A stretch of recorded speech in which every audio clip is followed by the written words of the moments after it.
नाज़रीन, पिछले साल अप्रैल के महीने में जब FIA की जानिब से शुगर इंक्वायरी कमीशन की रिपोर्ट आई तो उसमें जहांगीर तरीन साहब, JTW sugar mills, Khusro Bakhtiyar और उनके दीगर PTI के दोस्तों का जब नाम सामने आया तो हमने देखा कि पाकिस्तान तहरीक इंसाफ के लोगों ने बबांगे दौहल कहा कि पाकिस्तान की तारीख में यह पहली मर्तबा हुआ है कि हुकूमत ने अपने साथियों को भी नहीं छोड़ा और उनके नाम भी लोगों के सामने रख दिए कि ये सब लोग शुगर स्कैंडल में मुलव्वस थे। लेकिन हमने देखा कि दिन रात कभी शहबाज शरीफ नैब जेल के अंदर जाते हैं, कभी बाहर आते हैं, कभी हमजा शहबाज शरीफ नैब जेल के अंदर जाते हैं, बाहर आते हैं, कभी ख्वाजा आसिफ को गिरफ्तार किया जाता है। लेकिन हमने देखा कि जहांगीर तरीन साहब उस इंक्वायरी कमीशन की रिपोर्ट आने के बाद इंग्लैंड चले गए, 6-7 महीने आराम से गुजारे, वापस आए और उसके बाद हमने देखा कि आहिस्ता आहिस्ता चीनी की कीमतों में एक मर्तबा फिर इजाफा होना शुरू हो गया। और कुछ लोग ये मजाक में कह रहे हैं, जिसके पीछे एक बहुत सीरियस ओवरटोन है कि अब सेनेट के इलेक्शंस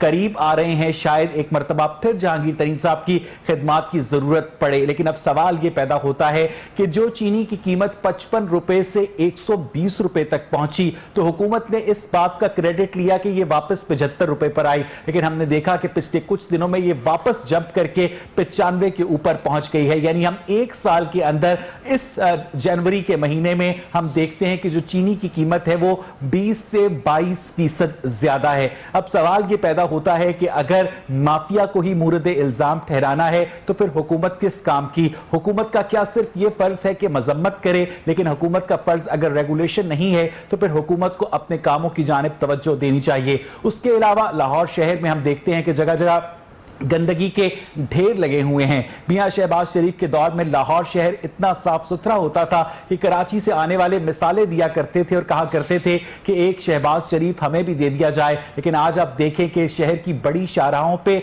जगह जगह कूड़े के ढेर लगे हुए हैं जिनसे ताफुन उठ रहा है और उन कूड़े के ढेरों को अभी तक उठाने वाला कोई नहीं। इसी तमाम तर सूरत हाल पर आज के प्रोग्राम में हम बात करेंगे। मैं अपने मेहमानों का आपसे तारुफ करवाऊं। मेरे साथ स्टूडियोज में मौजूद है मोहतरम जुनेद बहादुर खान साहब, तज्जियाकार हैं, सीनियर सहाफी भी हैं, इन मामलात पर गहरी नजर रखते हैं। मेरे साथ मौजूद हैं मोहतरम नवाज आवान साहब, रहनुमाए पाकिस्तान तहरीक इंसाफ के, वजीर आला शिकायत सेल को भी देखते हैं। और मेरे साथ मौजूद हैं मोहतरम आरिफ गुज्जर साहब, सदर हैं किराना मर्चेंट एसोसिएशन के। टेलीफोन लाइन पर मुझे ज्वाइन करेंगे राना अरशद साहब, PMLN को रिप्रेजेंट करते हैं। मैं आरिफ गुज्जर साहब आपसे गुफ्तगू का आगाज करूंगा। ये बताइएगा कि आटे की एक्स मिल प्राइस जो है वो गवर्नमेंट उसका तायुन करती है लेकिन चीनी की एक्स मिल प्राइस का तायुन नहीं करती और कहने वाले कहते हैं कि यहीं से असल गड़बड़ का आगाज होता है। बिस्मिल्लाहिर्रहमानिर्रहीम। आटे का रेट जो तयन किया वो भी परसों से ना 5 रुपये का इजाफा हो गया हुआ है, ठीक है। दूसरा ये था कि 1400 रुपये में गंदम खरीदी गवर्नमेंट ने और जितनी देर वो मालिक के पास थी तो वो 1400 रुपये वो ऊपर नहीं गई और जब वो मिडिल मैन के पास आ गई, जब गवर्नमेंट के इदारों के पास आ गई तो वो गंदम चला गई 2200-2300 रुपये में। ना तो उसका जिम्मेदार को कोई फायदा हुआ ना कोई आवाम को फायदा हुआ। अरबों रुपए की सब्सिडी दे दी गई। चीनी पे आए, सब्सिडी अरबों की दे दी गई जिसका हिसाब अभी तक नहीं लगा। और एक वजीर ने मसूफ ने यह भी कहा था कि हम वो जो खाली पटे चलते हैं उनका भी हिसाब लेंगे, लेकिन वो हिसाब नहीं ले सके, ना ले सकते हैं। दूसरी बात आ गई अब चीनी की। चीनी की बदकिस्मती ये कि नई फसल आई है और नई फसल का रेट होना चाहिए था 70 रुपए किलो।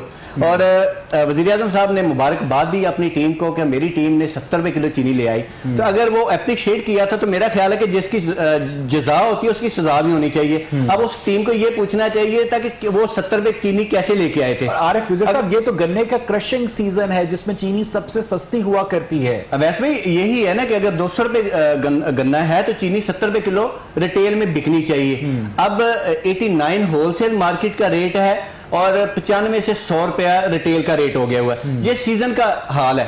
और चीनी पे ना ठहरे 15 रुपए किलो घी का इजाफा हो गया। वो आलमी मंडी का बहाना बना रहे हैं। और ये चीनी है ये हमारी अपनी है, ना तो टैक्स क्या बढ़ा, नहीं कोई गैस बढ़ी, नहीं ना कोई गन्ना बढ़ा। तो इसकी वजह क्या है? Sugar mill mafia? जी बिल्कुल, आप भी ऐसे ही कह दें जैसे वज़ीर आज़म साहब ये निशानदेही कर रहे हैं, माफिया का काम है। आरिफ गुज्जर साहब, मैं पूछ रहा हूं कि माफियाज को कंट्रोल करना, मोनोपोली को तोड़ना हर रियासत के अंदर गवर्नमेंट का काम हुआ करता है, गवर्नमेंट ये काम नहीं कर रही। ये पूरी दुनिया में ऐसे होता है जैसे आप कह रहे हैं, लेकिन पाकिस्तान में ये होता है कि पाकिस्तान का जो वजीर आजम है वो निशानदेही करता है कि ये माफिया का काम है। इससे पहले भी ये माफिया थी, अब माफिया वजीर आजम के साथ है। और ये हकीकत ऐसा हो सकता है कि 70 रुपए किलो वाली चीनी अब 100 रुपए में बिके, और जो इलेक्शनों का दौर आने वाला है उसमें पैसे चाहिए होंगे, वही जाएगा। अब देखें ना, अवाम का क्या कसूर है? हमें तो महंगी मिली, हमने महंगी बेच ली। अब पाकिस्तानी चीनी जो अपनी है उसको अवाम को फायदा पहुंचना चाहिए था कि 70 रुपए किलो। ठीक है आरिफ गुजर साहब, मैं वापस आपके पास आता हूं। राना अरशद साहब, आपको मेरी आवाज आ रही है? जी मैं राना अरशद साहब, ये कहिएगा कि आज मुआविन खुसूसी बराए इत्तलात फिरदौस आशिक आवान एक यूटिलिटी स्टोर के बाहर खड़ी थी, बहुत खुश थी कि उनकी हुकूमत ने यूटिलिटी स्टोर को पैरों पर खड़ा कर दिया है। उनसे एक सहाफी ने सवाल किया कि चीनी की कीमत में जो इजाफा हुआ है, इस इजाफे को आप लोग क्यों नहीं कंट्रोल कर रहे? तो उस पर मोहतरमा फिरदौस आशिक आवान ने यह कहा कि मेरी या इमरान खान की तो कोई शुगर मिल नहीं है, जिनकी शुगर मिल है वो इसकी कीमतों में इजाफा करते हैं, और उनका इशारा शरीफ फैमिली की जानिब था। क्या कहेंगे राना साहब? बिस्मिल्लाहिर्रहमानिर्रहीम। अवैस इकबाल साहब, मैं आपको, आपके टीवी चैनल को अप्रिशिएट करता हूं कि आप अवामी इशूज पर बात करने का मौका देते हैं। मैं सिर्फ अर्ज ये करना चाहता हूं कि आपने जिसका नाम लिया, जो इंफॉर्मेशन मिनिस्टर की सीट पर है, मामले खुशी साहबा, तो वो मुझे बता दें कि अगर हर आदमी ने अपनी मर्जी से ही रेट मुकर्रर करना है, फॉर एग्जाम्पल गन्ने वाला जो है वो गन्ना महंगा कर रहा है, चीनी वाला चीनी महंगी कर रहा है, चिकन वाला चिकन महंगा कर रहा है, और अंडों वाला अंडा महंगा कर रहा है, तो ये किस मर्ज का इलाज है? ये जो हुकूमत में बैठे हुए हैं, मैं खुद एक जिम्मेदार हूं। आज अगर गंदम, राना अरशद साहब इसका जवाब दिया, राना अरशद साहब इसका जवाब दिया फिरदौस आशिक आवान साहिबा ने। उन्होंने ये कहा कि माफिया की जड़ें सिस्टम के अंदर बहुत ज्यादा गहरी हैं, हम उन जड़ों के ऊपर तेजाब फेंकते रहते हैं, लेकिन कुछ जड़ें जो हैं वो दोबारा से हरी भरी हो जाती हैं। जहां उनके पास क्लियर कट जवाब नहीं था, उन्होंने एब्स्ट्रैक्ट लैंग्वेज का सहारा लिया। राना साहब, आप जा फरमा रहे हैं कि बिल्कुल ये जो माफिया है, ये कभी मरकज में इंफॉर्मेशन मिनिस्टर की सीट पर बैठते हैं और वहां से रिजेक्शन होती है, वहां से टर्मिनेशन होती है, इल्जामात लगते हैं करप्शन के, तो फिर वो दोबारा पंजाब में भर्ती हो जाते हैं। इसलिए मैं अर्ज करना चाहता हूँ, ये हुकूमत जो है ये मुकम्मल तौर पर फेल हो चुकी है। अगर चीनी 100 रुपए ही दें तो फिर गन्ने का रेट 500 रुपए कर दें और जिम्मेदार को भी फायदा हो जाए। आज चीनी जो है वो 60 रुपए, 65 रुपए और 70 रुपए से ज्यादा नहीं होनी चाहिए। ये माफियाज हैं जो जहांगीर तरीन साहब, जो खुशरू बख्तियार साहब की शक्ल में इनके साथ और कैबिनेट में बैठे शरीफ फैमिली की भी तो शुगर मिल्स है ना राना साहब? राना साहब शरीफ फैमिली की भी तो शुगर मिल्स है ना? मेरे भाई प्लीज वेलकम आए। मैं कैबिनेट मिनिस्टर था, शबाशी साहब वजीर आला थे, तो मेरे भाई पाकिस्तान और पंजाब में चीनी 50 रुपए 51 रुपए थी। मिलों वालों ने एहतजाज भी किया, सब कुछ हुआ, ये सही बात लेकिन हमने चीनी का रेट नहीं बढ़ाया। और ये मैं समझता हूँ कहते क्या है, तजाद बहुत ज्यादा है। अगर शरीफ फैमिली की मिलने हैं तो मेरे भाई बिल्कुल ठीक है। राना साहब यहाँ पर जरा तवक्कुफ कीजिएगा। जुनेद, आप ये सारी गुफ्तगू सुन रहे हैं, जो गवर्नमेंट का इल्जाम है कि जो शरीफ फैमिली का माफिया है वो चीनी की कीमतों में इजाफे का बायस बन रहा है, लेकिन राना साहब की बात जो है बहुत ज्यादा वैलिड है कि वही शरीफ फैमिली की जो शुगर मिल्स उनके दौरे हुकूमत में थी तो एक आम आदमी को 50 से 55 रुपए किलो चीनी मिलती थी, लेकिन हमने देखा कि पीटीआई के दौर में इसकी प्राइस में बहुत ज्यादा हाइक हुआ। गवर्नमेंट नाकाम है। जुनेद, वैसे 3 सतहों पे मेरे ख्याल में इस पे गुफ्तगू की जा सकती है। पहली बात यह है कि चीनी का बुरान हो या माफिया की जब भी हुकूमत बात करेगी तो हुकूमत ने ये देखना है कि माजी का माफिया और आज के माफिया में एक फ़र्क वो वाजे कर लेते हैं। आज की हुकूमत अगर ये कहती है, जैसे कि फिरदौस आशिक आवान साहिबा के बारे में आपने खुद भी बात की कि उन्होंने ये कहा कि आज माफिया बहुत स्ट्रॉन्ग हुआ और हम उन पर तेज़ाब फेंकते रहते हैं, इसका मतलब ये हुआ कि हुकूमत ये कह रही है कि एक माफिया है जो हुकूमत से ज़्यादा मजबूत है और उनकी जड़ें हुकूमत से ज़्यादा स्ट्रॉन्ग हैं। भाई हुकूमत का काम क्या होता है कि उन्होंने पॉलिसीज़ बनानी है, इदारों को मजबूत करना है, जिन इदारों ने माजी के माफिया के साथ भी डील करना है, हाल के और मुस्तकबिल के माफिया के साथ भी डील करना है। खास तौर पे पीटीआई की हुकूमत, चूंकि पीटीआई के साथ लोगों की वाबस्तगी ही इस बुनियाद पे थी कि वो मुख्तलिफ तरह के माफिया के खिलाफ कार्रवाई किया करेंगे। अगर आज भी माफिया की ये सूरत हाल है और हुकूमत उनके सामने बेबस नजर आती है, और फिर आपका माफिया या आपका जो करप्शन करने वाला शख्स है उसके ऊपर तो जुनैद, आपके ख्याल में गवर्नमेंट इस माफिया के खिलाफ कार्रवाई करना नहीं चाहती या कर नहीं सकती? मुझे तो जो बात नजर आ रही है कि हुकूमत ज्यादा बेबस है शायद माफियाज के सामने। जो माजी के माफिया थे उनके बारे में तो जलसे में आप इसलिए गुफ्तगू कर लेते हैं क्योंकि उस गुफ्तगू से आप लोगों को अपने साथ कनेक्ट करते हैं। आम आदमी माफिया के खिलाफ है, मगर आपका अपना जो माफिया है उसके सामने आप घुटने टेक देते हैं। तो हुकूमत हर सतह पे उनको माफिया। बिल्कुल ठीक है।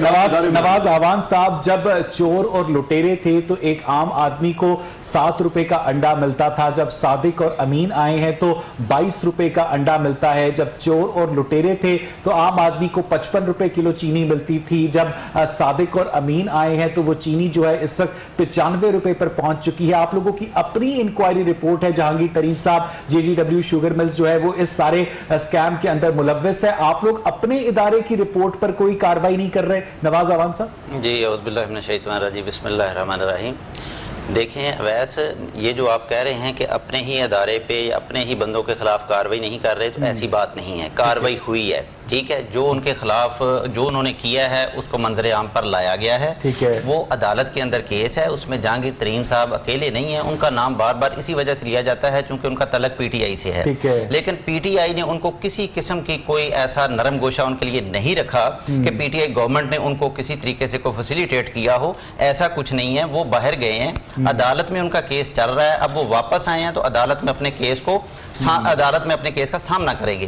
जो भी उनके साथ होगा फैसला अदालत ने करना है, वो उसको भुगतेंगे। जो उन्होंने जुर्म किया होगा, जितना उनका कसूर होगा, वो उसको बिल्कुल फेस करेंगे। इसके अलावा यही फार्मूला ख्वाजा आसिफ के ऊपर क्यों अप्लाई नहीं होता?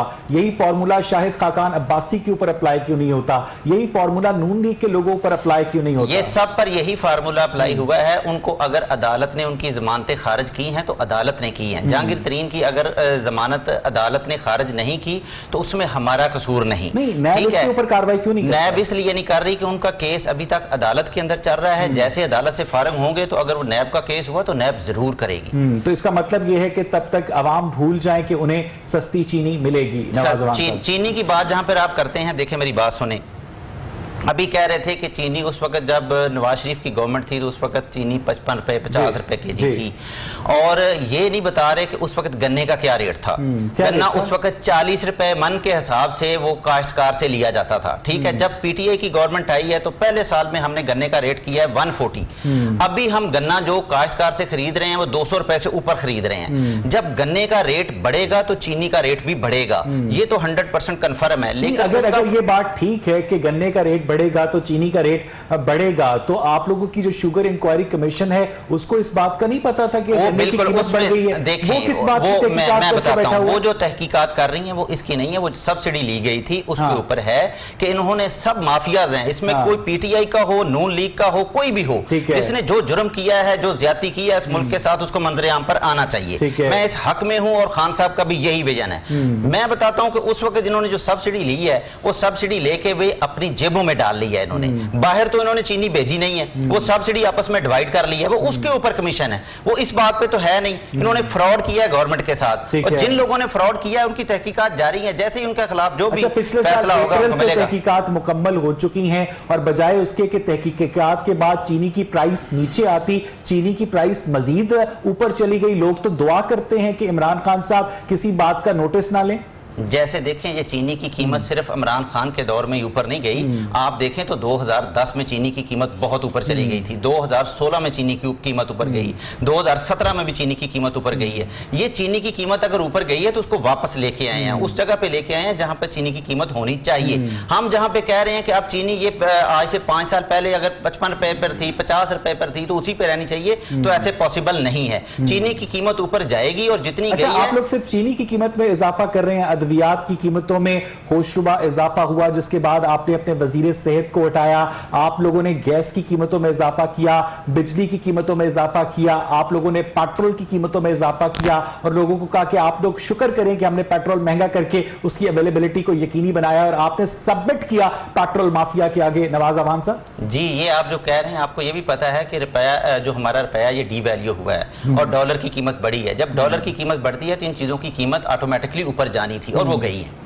जब डॉलर की कीमत नीचे आती है तो चीजों की कीमत नीचे क्यों नहीं आती? 170 का डॉलर जब 159 के ऊपर आता है तो हम देखते हैं कि जिन प्राइसेस में इजाफा हुआ होता है वो नीचे नहीं आती। नवाज अवान नहीं, ऐसे नहीं होता। कीमतें पेट्रोल की पहले नीचे गई हैं, फिर ऊपर पाकिस्तान गई के हैं। अंदर पैदा होने वाली चीनी का डॉलर से क्या ताल्लुक है नवाज? हाँ जी, अब मैं बताता हूँ कि चीनी का क्या ताल्लुक है। चीनी का ये ताल्लुक है कि चीनी पहले जो काश्तकार से गन्ना खरीदा जाता था वो कम रेट पे था। अब काश्तकार को जो गन्ने की कीमत है वो 200 रुपए दी जा रही है। इससे पहले 140 रुपए दी गई है। जब गन्ने की कीमत बढ़ेगी तो चीनी की कीमत बढ़ेगी। आपके नजदीक की बात नहीं, बिल्कुल ऐसे ही है कि 200 रुपए किलो, 200 रुपया गन्ना हुआ, उसके हिसाब से रेट बनता है 70 रुपए किलो। ये रिटेल होना चाहिए। वज़ीर आज़म साहब ने भी यही अप्रिशिएट किया था अपनी टीम को कि 70 रुपए किलो चीनी जो रेट बनता है उस पर ले आए हैं। दूसरा मुझे आया याद कि यूटिलिटी स्टोर की बात हुई ना, यूटिलिटी स्टोर में इन्होंने पहले दिया 7 अरब रुपया, फिर उसके बाद 10 अरब रुपया दिया, जब एंड पे दिया वो 55 अरब रुपया दिया इस आवाम का सब्सिडी में दिया। और किसी आवाम को ये पहुंचे 55 अरब रुपया दे मुझे, तो मैं चाहता हूँ कि पूरे जहां जहां यूटिलिटी स्टोर है फ्री आप दालें दें तो फिर भी 55 अरब नहीं खत्म होता। और किसी यूटिलिटी स्टोर पे दालें नहीं है, चीनी नहीं है।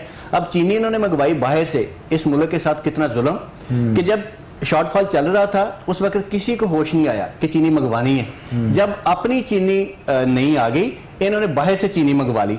अब वही चीनी यूटिलिटी स्टोर को दी जा रही है। उसका कितना नुकसान हुआ है? अरबों रुपए का, वो आवाम का हुआ है। और किसी का आरिफ गुजर साहब वो बड़ी बारीक चीनी नहीं, वो है बिल्कुल। उसमें भी 2 क्वालिटी होती है। वैसे भी उसमें भी 2 क्वालिटी होती है। एक पाउडर होता है, एक दानेदार होती है, वो बारीक होती है। लेकिन इन्होंने दानेदार की बजाय पाउडर मंगवाई जो पाकिस्तान में नहीं चलती और उसकी क्वालिटी बहुत ज्यादा हल्की है। फिर इन्होंने घन पॉइंट पे सेल करवाई लोगों से। जी हाँ, लोगों को कहा कि यही आप सेल करेंगे। अब उसके बाद इन्होंने सहूलत बाजार लगवाए।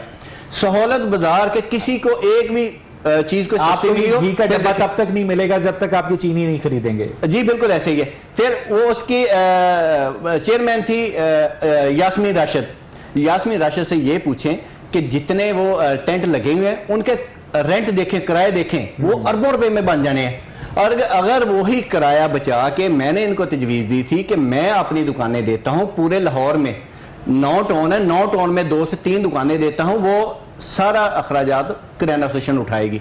इन्होंने नहीं माना क्योंकि उसमें पैसे नहीं मिलते, साफ जाहिर है, और आवाम को उसमें कोई फायदा नहीं है। इन्होंने पूरे पंजाब में अभी भी इस चीज पे लगवाए कि अगर नहीं लगवाएंगे तो दुकानदार को फाइन करेंगे। सब छोटा सा जवाब दीजिएगा कि 200 रुपए मन के हिसाब से 70 रुपए रेट बनता है चीनी का और चीनी का रेट 96 रुपए है, क्यों?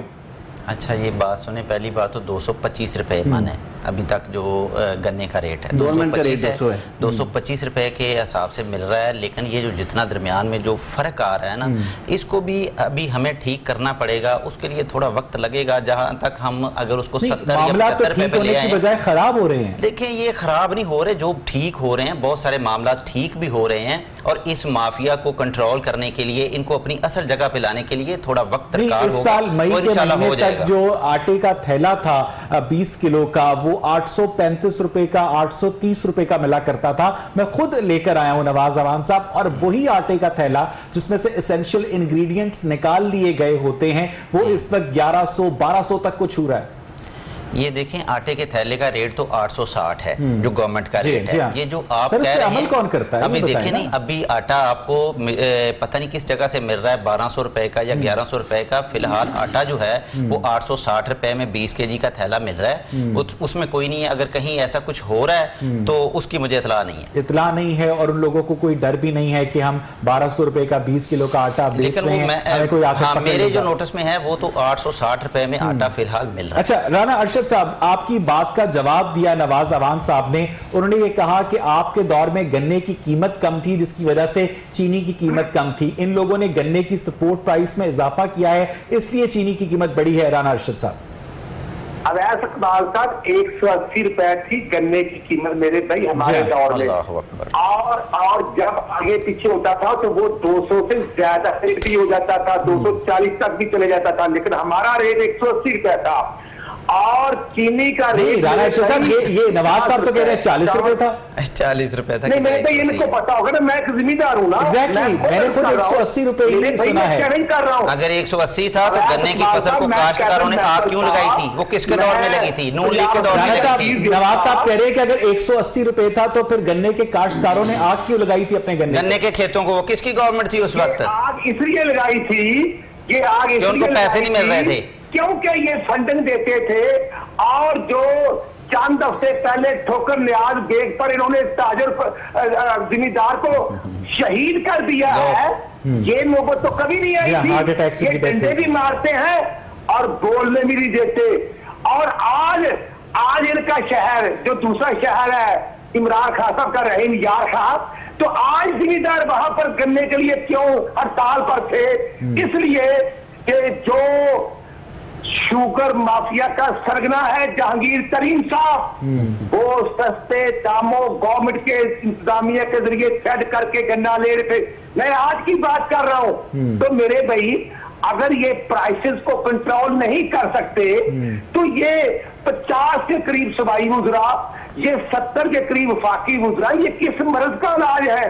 और चीनी के साथ साथ मैं समझता हूं, आप लिख लें, जो एफआईए के नोटिस जारी हुए थे वो विड्रॉ कर चुके हैं। जहांगीर तरीन साहब से माफी मांग रही है कि सरकार हम नहीं बोलेंगे, क्योंकि हमें पता है कि 25 जुलाई 2018 को आपका जो रोल। अच्छा राणा साहब, जरा यहाँ पर तवक्कुफ कीजिएगा। मुझे जुनेद आप बताइएगा कि कभी गवर्नमेंट 10 अरब रुपए की सब्सिडी देती है, कभी रमजान बाजारों के लिए सब्सिडी देती है, कभी 55 अरब रुपए की सब्सिडी दे दी जाती है। खुद नवाज अवान साहब ने कहा कि वो जो सब्सिडी के पैसे थे वो शुगर मिल मालिकान ने अपनी जेबों में डाल लिए। आप इकोनॉमिक्स के भी तालिब इल्म रहे हैं, क्या एक गरीब मुल्क के खजाने से इस तरह सब्सिडी देने से जो एक आम आदमी को 2-4 रुपए बचते हैं उसका कोई लॉन्ग टर्म फायदा होता है जुनेद? बिल्कुल भी नहीं।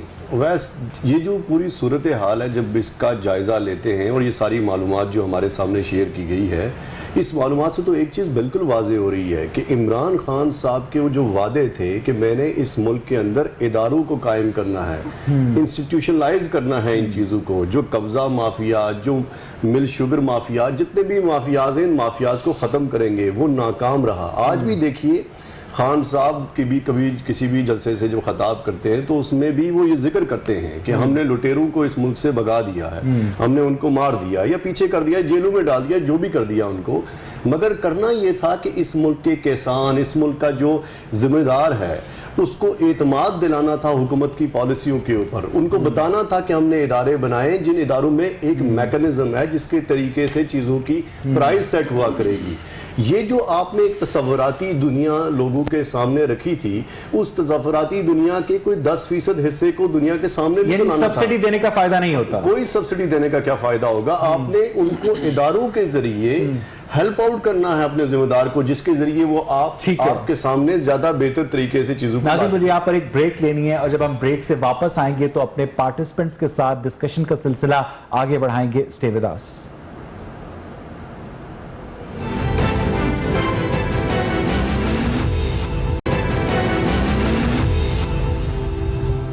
वेलकम बैक नाज़रीन। ब्रेक से पहले हम बात कर रहे थे कि किस तरह से चीनी की कीमत जो है वो काबू से बाहर हो चुकी है। लाहौर शहर का एक और बड़ा मसला जिसने आजकल लाहौर के हर शहरी को दिल गिरफ्तार किया है वो ये है कि जगह जगह पे कूड़े करकट के ढेर लगे हैं। कुछ अरसा पहले तक हम देखते थे कि लाहौर वेस्ट मैनेजमेंट कंपनी के जो मुलाजमीन थे सुबह 7:58 के ऊपर घरों के आगे से इस बाकायदगी से कूड़ा करकट उठाया करते थे कि लोग मिसालें दिया करते थे उनकी कारकर्दगी की। और कराची से आने के बाद लोग कहा करते थे कि हमें भी एक ऐसा वजीर आला चाहिए जो शहर को इतना साफ सुथरा रख सके। बजाय इसके कि उस निजाम को सस्टेन किया जाता, उस निजाम को मजीद बढ़ावा दिया जाता, हम देखते हैं कि आप मुल्तान रोड पर ऑरेंज ट्रेन के साथ साथ चलते जाएं, आपको कूड़े करकट के ढेर नजर आएंगे। आप पोश आबादियों के अंदर बड़े बड़े कूड़े के जो हीप्स हैं, जो अंबार हैं, वो लगे हुए हैं और आप देखकर हैरान हो जाते हैं कि लाहौर वेस्ट मैनेजमेंट कंपनी के मुलाजमीन की जो करोड़ों की तनख्वाहें हैं वो कहां पर जा रही हैं और हुकूमत क्या सो रही है? क्या हुकूमत के लोगों को ये सब कुछ नजर नहीं आता? नवाज अवान साहब जी देखें, जो आप बात कर रहे हैं कि कराची से आके ये मिसाल दी जाती थी कि हमें भी इस तरह का वज़ीर आला चाहिए, तो वो मिसाल देने वाले भी नून लीग के थे। ठीक है, वही मिसाल देते रहे हैं। नून लीग वाले और नहीं है, क्यों नहीं है? ये मैं बताऊं, जब वो मियाँ साहब 3 फुट लंबे शूज पहन के तो पानी के अंदर खड़े होते थे, तो उस वक्त पानी निकला होता था, पानी तो खड़ा होता था, उसके अंदर खड़े होते थे। लाहौर का ये बड़ा दरीना मसला है, बहुत दरीना मसला है। 1.5 महीना पुराना नहीं, मैं ये बताता हूँ, 1.5 महीने से पहले ये लाहौर शहर साफ सुथरा हुआ करता था। आप लोगों की गवर्नमेंट ने लाहौर शहर को कचरा कुंडी में तब्दील कर दिया है। मैं इसकी बात नहीं कर रहा, मेरी बात जरा सुने। मैं जो बात कर रहा हूँ लाहौर के सीवरेज की भी मैं बात कर रहा हूँ। ये बहुत फरसूदा है, बहुत पुराना हो चुका है। मेरी बात सुने, मैं उसमें भी आता हूँ ना, कूड़ा करकट क्यों होता है ये भी मैं बताता हूँ ना। सीवरेज सिस्टम भी हमारा ठीक नहीं है। जो कूड़ा करकट की आप बात कर रहे हैं ना, तो कूड़ा करकट डेली बेसिस पे बाहर आता है। ठीक है, 2 दिन बारिश हुई है, 2 दिन करकट डेली बेसिस से सीवरेज की लाइनों से बाहर आता है। सुने, सीवरेज की लाइनों में जब वो कूड़ा करकट, नवाज अवान साहब, ये वो कूड़ा करकट है जो बाकायदगी से उठाया जाता था, जो LWMC के लोग नहीं उठा रहे। आप उन लोगों को पेमेंट्स नहीं कर रहे। ऐसी बात नहीं है, उनको पेमेंट हो रही है। जो मैं बात कर रहा हूँ, जब लाइनें, मुझे ये बताएं, जब सीवरेज की लाइनें बंद हो जाएंगी तो जो उसका पानी है वो किधर जाएगा? जब वो पानी बाहर आएगा तो जो बाहर जो गंदगी है सारी की सारी बाहर आ जाएगी, वो भी कूड़ा करकट के अंदर तब्दील हो जाएगी। बताइएगा, सीवरेज की लाइनें बंद है नवाज अवान साहब, तो सिर्फ कूड़ा करकट सूखी हालत में बाहर क्यों आ रहा है? साथ सीवरेज का पानी क्यों नहीं बाहर आ रहा है? मेरी बात सुने, इसका मतलब सीवरेज ठीक है, लाहौर का सीवरेज ठीक है। आप बताइएगा, आप कह रहे हैं ना सीवरेज ठीक है, बंद है, सीवरेज ठीक है, कूड़ा करकट बाहर आ रहा है, क्यों हुई है? सूखा कूड़ा करकट मैं बता रहा हूं, अभी सीवरेज का पानी किधर जा रहा है? अभी मेरी बात सुनिए, जो आप सूखे कूड़े की बात कर रहे हैं वो कूड़ा बिल्कुल उठाया जा रहा है। अगर उठाया जा रहा है 2 दिन अगर आप लाहौर का 2 दिन तक 1.5 महीने जगह जगह पे कूड़े के अंबार 1.5 महीने की बात कर रहे हैं। मैं ये ऑन एयर बात कर रहा हूँ, 2 दिन तक अगर लाहौर का कूड़ा ना उठाया जाए तो आपके घर के बाहर ढेर हो, अच्छा ढेर लगा हो। ऐसे नहीं है, आप 1.5 महीने की बात करें, 1.5 महीने में शुरू किया जगह नहीं होगी। आरिफ गुज्जर साहब, अगर इसके ऊपर आप बात देना चाहें, ये बात कमिश्नर साहब बहुत है। आरिफ गुज्जर साहब, आप इसके ऊपर इनपुट दे दें। मैं तो बहुत हैरान हो रहा हूँ इस वक्त। बात ये है कि अवान साहब ना, वो बात जो हर एक के सामने है, पूरा लाहौर इस चीज़ से तंग है, तो फिर उसका ना डिफेंस कर रहे हैं उस चीज़ की। ये बड़ी गलत बात होती है ना, कि एक सियासत करना तो एक अलग चीज़ है। चलो इनको टिकट चाहिए होंगे, जैसे करना पड़ता है PTI के, लेकिन कमिश्नर लाहौर मान रहा है कि इसमें कोई शक नहीं है कि हम कूड़ा उठाने में नाकाम रहे हैं। या तो वो गलत हो गया? नहीं, वो कमिश्नर भी तो नून लीग का हो सकता है ना सर। सर वो तो नून लीग का हो सकता है, लेकिन PTI के भी लोग लाहौर में है ना कुछ तो है ही ना, तो वो उनसे पूछें जाके। किसी रास्ते में आपने तो एक एरिया का बताया ना, चाइना स्कीम में 3-4 प्रोग्राम किए मुख्तलिफ चैनल्स ने। आप देख सकते हैं कि वो कूड़ा करकट कहां से आया, वो सीवरेज से नहीं आया। सीवरेज का ठीक होना ना ठीक होना एक अलग इशू है। ये बारिश की वजह से जो पानी, ये बारिश की वजह से नहीं हुआ, बारिश की वजह से नहीं हुआ। नहीं, ऐसा ना करें, क्योंकि पूरे लाहौरियों को पता है कि क्या हाल हो गया। बात गलत ये हुई कि शहबाज शरीफ साहब ने ये कहा था कि मैं कराची को लाहौर बना दूंगा। वो बदकिस्मती वो आपको ये लग रहा है कि वजीर आला कराची बना दिया, वो जनूबी पंजाब को लाहौर की जगह लाने की जगह लाहौर को जनूबी पंजाब के बराबर ला रहे हैं। कराची कर दिया ना। अगर वजीर आला चाहिए ना तो आप इस तरह करें ना, उनसे जाए ना, वो जेल में क्यों है वो तो पता करें ना, किस लिए बंद किया हुआ है। अगर वो इतने ही अच्छे थे तो आज उनको जेल में नहीं होना चाहिए थे। अवाम को पता करें ना, अवाम को पता है ना कि जिस तरह से मनी लॉन्ड्रिंग हुई है, अवाम को पता है ना जिस तरह से TT उनके अकाउंट में लगी, अवाम को पता है कि हर बेटे के अकाउंट में हर बंदे ने वोट की बात, आप लाहौर की बात कर रहे हैं ना। नवाज अवान साहब, आपकी बात को नहीं टोका, लाहौर की बात हो रही, लाहौर की बात नहीं हो रही। हमें ये बताया गया था कि पता नहीं कितने अरब रुपया रोजाना चोरी होता है, जो कि वजीर आजम करता है, जो नून लीग करती है। जो हम लोगों ने इसलिए वोट दिए कि वो 12 अरब रुपया जो जितने भी है पर डे का है, वो हमारे बच्चों का है। ठीक है, अब ये चाहते हैं कि वो 12 अरब रुपया दें, या तो उस बंदे को फांसी दें जिस बंदे ने ये 12 रुपया पर डे खाता था, या उस बंदे को जो झूठ बोल के हमारे साथ फ्रॉड किया, अवाम के साथ फ्रॉड किया। ये सियासत एक इन लोगों की तो एक अलग चीज है ना। मैं तो एक किराना एसोसिएशन का प्रेसिडेंट हूँ, एक अवाम से हूँ। हमें तो ये फ्रॉड दिखाया गया था कि ठीक है। मैं वापस आपके पास आता हूँ। राना अरशद साहब, आप मुझे सुन सकते हैं? अब ऐसा मैं सोच नहीं सकता, मेरे थक गए, सो गया हूँ, आप मुझे टाइम नहीं दे रहे। राणा साहब आप स्टूडियो में भी होते हैं तो यही शिकवा करते हैं। नवाज अवान साहब कह रहे हैं कि ये जो कूड़े करकट के जगह जगह पर ढेर लगे हुए हैं, ये सीवरेज का जो पानी जो पाइप बंद हुए हुए हैं, बोसीदा हुए हुए हैं, उसकी वजह से ये ढेर लगे हुए हैं। तो अवैध साहब मेरे भाई नवाज अवान साहब को बता दें कि ये बात वो अपने चीफ मिनिस्टर को भी बता दें, जिन्होंने 20 दिन पहले नोटिस लिया था, फिर वो नोटिस निकाल के वो दरियापुर कर दिया। 1.5 माह से लाहौरी जो है वो अजीब सजा भुगत रहे हैं इस गवर्नमेंट की जिद और हसद की। मैं समझता हूँ वेस्ट मैनेजमेंट के अरबों रुपए तो ये दे ही रहे, और उसके बाद खुद नलायक है कि पूरे कल मैं शिमाली लाहौर जो ये एक मोरिया पुल है जो 3 साल से बना रहे हैं, उसके भी करोड़ रुपए खा गए, और वहां पर पानी खड़ा था। मैं वहां पर एक शो करने गया था और कूड़ा करकट के ढेर लगे हुए थे। अब वासा में काम हो चुका है और वेस्ट मैनेजमेंट को उन्होंने बंद कर दिया है। एलडीए वाले कोई काम नहीं कर रहे, रोड तोड़फोड़ का शिकार है। लेकिन राणा साहब माल रोड के ऊपर या जीओआर के ऊपर या क्लब रोड के ऊपर तो कूड़े करकट के कोई ढेर नजर नहीं आते। मेरे भाई इसलिए नहीं आते कि वो माशाल्लाह बादशाह सलामत जब आते हैं तो वो गवर्नर हाउस आते हैं या सीएम हाउस आते हैं या जमान पार्क तक आते हैं। ये 2 करोड़ के जो पाकिस्तान के सबसे बड़े पाकिस्तान का जो दिल है लाहौर, दाता की नगरी वालों को सजा दी जा रही है। जैसे ऑरेंज ट्रेन 2.5 साल से तैयार थी तो नहीं चलने दी। आज चीनी महंगी, आटा महंगा, और उसके साथ साथ मैं समझता हूँ बिजली महंगी। 15 दिन में लेकिन राणा साहब आप समझते हैं कि लाहौर शहर को मुख्तलिफ प्राइवेट कंपनीज के हवाले करने के लिए ये एक पेशबंदी है कि हर इलाके को एक प्राइवेट कंपनी के हवाले कर दिया जाए, क्योंकि शहर की कुछ मखसूस आबादियां अब भी ऐसी हैं जहां पर ये प्राइवेट कंपनीज ऑपरेट कर रही हैं, वहां पर कूड़ा करकट बाकायदगी से उठाया जाता है। आम आदमी की जेब से मजीद पैसे निकालने की ये पेशकदमी तो नहीं है राणा साहब? अवैध साहब ये एक प्री प्लान मैं समझता हूँ कि इंटरनेशनल मनसूबाबंदी उन्होंने की हुई है। कौन है जुल्फी बुखारी साहब? आज मैं समझता हूँ कि बलोचिस्तान कोटा से लेकर जो पूरे पाकिस्तान में गवर्नर हाउस के बाहर एहतजाज हो रहा है, ये एक जिद की भीड़ चढ़े हुए हैं।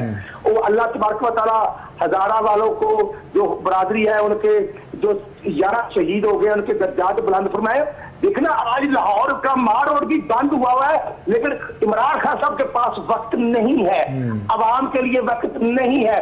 जो मैं समझता हूँ कि न्यू सिटी रिवर पर ये शादरे के करीब बना रहे हैं, वो भी आपने जो इनकी एटीएम। ठीक है, मैं वापस आपके पास आता हूं राणा साहब।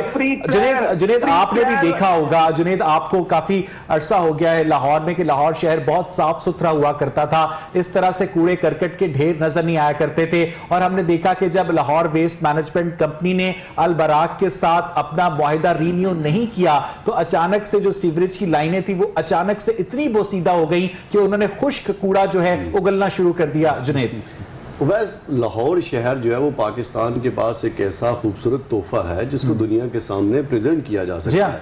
ये तारीखी हवाले से दुनिया के बहुत सारे लोगों के लिए उनके लिए मरकज है कि आके वो देखें। खान साहब की हुकूमत ने खास तौर पे जैसे कि सिख यात्रियों के लिए करतारपुर दरबार खोला था, इस तरह के बहुत सारे और भी चीज़ें जिसके लिए दुनिया को अट्रैक्ट किया जा सकता था। और लाहौर में अगर आप कूड़े से लाहौर को भर देंगे तो कौन आएगा दुनिया से आपको देखने के लिए। दूसरी एक अहम बात जो कि मैंने महसूस की, हमारे जो पीटीआई के दोस्त हैं खान साहब से लेके जो नवाज अवान साहब भी हैं, इन सब में एक चीज़ इनहेरिट पाई जाती है कि जब भी किसी मसले के ऊपर गुफ्तगू करनी है तो इन्हें अपोजिशन की कुछ चीज़ें याद आ जाती हैं माजी की, और उनको सामने रख के ये गुफ्तगू शुरू करते हैं। ये अभी तक आटे की प्राइस बढ़ गई, शहबाज शरीफ चोर है, शहबाज शरीफ चोर है, की प्राइस बढ़ गई, शहबाज शरीफ चोर है, शहर में कूड़े करकट के ढेर लगे हुए हैं, शहबाज शरीफ जेल में है। अच्छा, ये जो चीजें हैं इनसे निकलना होगा। अब वक्त बहुत ज्यादा हो गया, हमें आपकी कारकर्दगी पे बात करनी है। लेकिन कुछ लोग जुनेद ये कहते हैं कि इन लोगों को अवाम की जानिब से तनकीद की इसलिए भी फिक्र नहीं है क्योंकि ये पॉपुलर पब्लिक सपोर्ट से बरसरे इक्तदार आए ही नहीं। ये जिस दरवाजे से बरसरे इक्तदार आए हैं उस दरवाजे से दोबारा बरसरे इक्तदार आ जाएंगे। अवाम का क्या है, वो बोलते रहें। मगर एक बात जो अवाम के अंदर, अब जब आप चोर दरवाजों से आते हैं और बार बार सिर्फ तनकीद का सहारा ही लेंगे तो अवाम में उभार पैदा होता है। यही चीजें जो कि एक और बड़ी तब्दीली का पेश खेमा है, जो हकीकी तब्दीली हो सकती है कभी भी। जो हमारे यहाँ पीटीआई के दोस्त हैं, उनको कंटेनर से नीचे उतर के अपनी पॉलिसियों पर नजरसानी करनी होगी और मुस्तकबिल का तयन करना होगा। अगले इलेक्शन में आप खड़े होकर ये नहीं तकरीर कर सकते कि शहबाज शरीफ चोर था।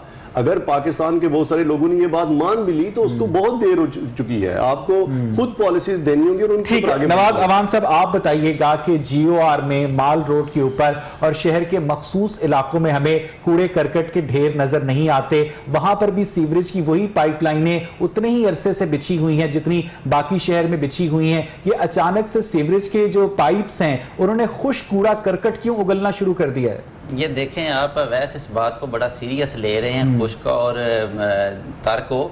ये जाके आप देखेंगे, जब कूड़ा करकट के ढेर देखेंगे, जब सीवरेज में जब बात कर रहा हूँ उसमें कूड़ा करकट फंस जाएगा, सीवरेज नहीं चलेगा। ये कूड़ा करकट जो है जीओआर में क्यों नहीं जमा हो रहा? वहां पर सीवरेज के वही पाइप्स है ना, माल रोड के ऊपर भी सीवरेज के वही पाइप्स हैं। मैं ये आपको बताऊं कि ये इतना मसला सीरियस नहीं है जितना आप ले रहे हैं। एक दो दिन में ये मसला सर 22 दिसंबर को LWMC के तर्जुमान ने कहा था हमारे प्रोग्राम में कि 4 दिन के अंदर ये मसला हल हो जाएगा।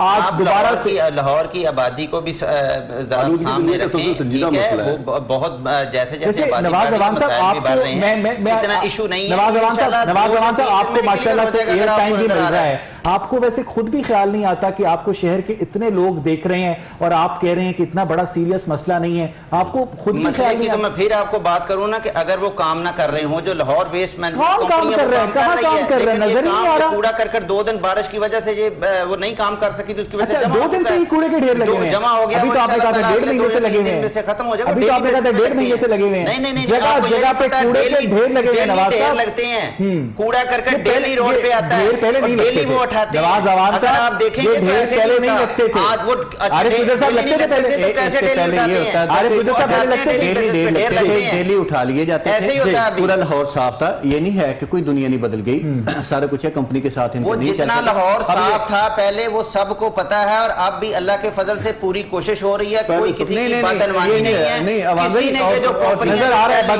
पहली जो कंपनियां थी जिस तरह से उनके साथ मुझे यहाँ पर एक ब्रेक लेनी है। नैब ने अभी तक कोई कार्रवाई नहीं की है। नाज़रीन, हम ब्रेक से वापस आएंगे तो अपने पार्टिसिपेंट से पूछेंगे कि जब करप्ट लोग थे तो शहर बिल्कुल साफ सुथरा था, और जब ईमानदार लोग आ गए हैं तो शहर में जगह जगह कचरे के ढेर लगे हैं। इस पर बात करेंगे एक ब्रेक के बाद। Stay with us.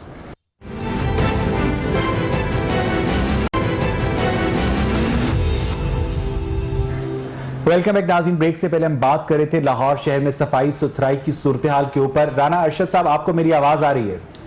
जी, राना साहब जरा मुख्तसरन कहिएगा, मेरे पास वक्त बहुत कम है, बस 50 सेकंड्स में ये रिमार्क्स दीजिएगा कि नवाज अवान साहब तो इस मसले को रिकॉग्नाइज करने से ही इनकार कर रहे हैं, जो जब तक मसले को तस्लीम नहीं किया जाएगा तो हल कैसे किया जाएगा? राना साहब, सर पाकिस्तान की 0.5 पर लाकर भी नहीं मान रहे, गरीब खुदकशियां कर रहे, क्योंकि इनका एक ही वतीरा है कि दोनों हाथों से लूट ले और मलबा अवाम पे डाल दे। जो 13 दिसंबर को मनारे पाकिस्तान में अल्हम्दुलिल्लाह जलसा हुआ, जो मियां नवाजी ने खिताब किया, जो मरियम बीबी ने खिताब किया, लाहौरियों ने साथ दिया, तो लाहौरियों को सजा दे रहे हैं पूरा करकट उनके घरों के सामने फेंक कर।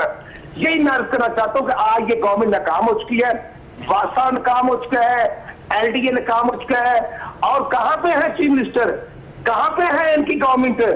सिर्फ मैं समझता हूं कि शोबाजियां लगाने के अलावा कोई काम नहीं है। चीनी डबल रेट हो गया है, 110 रुपए तक पहुंच चुकी है, आटा 90 रुपए किलो, चक्की का आटा। अच्छा ठीक है, मैं बहुत शुक्रिया राना अरशद साहब आपके वक्त के लिए। जुनेद, आखिरी सवाल के अशराफिया के अपने बच्चे भी तो इसी शहर में रहते हैं, वो भी शहर के मुख्तलिफ रास्तों से होते हुए HSN कॉलेज जाते होंगे, अपनी यूनिवर्सिटी जाते होंगे, उन्हें भी शहर में जगह जगह ये कूड़े करकट के ढेर नजर आते होंगे। वो नहीं अपने जो ताकतवर वालिदैन हैं उन्हें कहते होंगे कि हमारे शहर को साफ सुथरा किया जाए? जुनेद, मेरा ख्याल है कि पाकिस्तान की एलीट क्लास के जो बच्चे हैं वो पाकिस्तान के अंदर कम ही पढ़ते हैं। जो पढ़ते हैं वो कुछ अरसा पढ़ने के बाद पाकिस्तान से इधर उधर चले जाते हैं। पाकिस्तान के अंदर जो एलीट क्लास है या जो आप कह लीजिए पॉलिटिकल एलीट है, उन पॉलिटिकल एलीट को मेरा ख्याल है कि इन इश्यूज के बारे में वो संजीदा ही नहीं है। जब संजीदा होंगे कि अगली नस्लों को जो पाकिस्तान देना है वो मौलियाती आलूदगी के से पाक पाकिस्तान देना है। और जो ग्लोबल वार्मिंग और आज की दुनिया में क्लाइमेट चेंज के ऊपर इतनी बड़ी डिस्कशंस होती हैं, दुनिया इस मसले को इतना संजीदा लेती है कि दुनिया के कई ममालिक में सियासत और इलेक्शन ही इसी बुनियाद पे होते हैं। वहां नवाज साहब ये फरमा रहे हैं कि ये आलूदगी को मसला ही नहीं है। नहीं, वो इसका मतलब कि संजीदगी नहीं है बात जो आप कर रहे हैं ना, अलग है। और एक बात आप गलत कर रहे हैं। मैंने बिल्कुल बात नहीं कही कि आलूदगी मसला नहीं है। आलूदगी बहुत बड़ा मसला है। जिस मसले की आप बात कर रहे हैं, लाहौर की आबादी बहुत ज्यादा है, 2 करोड़ के करीब लाहौर की आबादी है। अगर एक दिन भी यहाँ पे डिले हो जाए, आपकी अपनी काबीना कहती है कि कराची की आबादी 1 करोड़ 60 लाख है, तो लाहौर की आबादी कराची से ज्यादा होगी। अभी राणा साहब कह रहे थे, तो मैंने कहा अगर मैंने फिर कह दिया जिस तरह से वो 40 रुपए मान गन्ने को मान रहे थे, 180 मान रहे थे, उन्होंने रुपए मन था, वो ठीक कह रहे हैं। 40 रुपए था, आप भी गलत कह रहे हैं। चेक कर लीजिएगा, आरिफ गुज्जर साहब भी गलत कह रहे हैं। रुपए हैं तो ये मैंने बात की है, आप चेक कर लीजिएगा। कह रहे हैं राणा अरशद साहब भी गलत कह रहे हैं, जिनका 140 रुपए तो पाकिस्तान तहरीक इंसाफ ने गन्ने का रेट किया है। तो नवाज अवान साहब,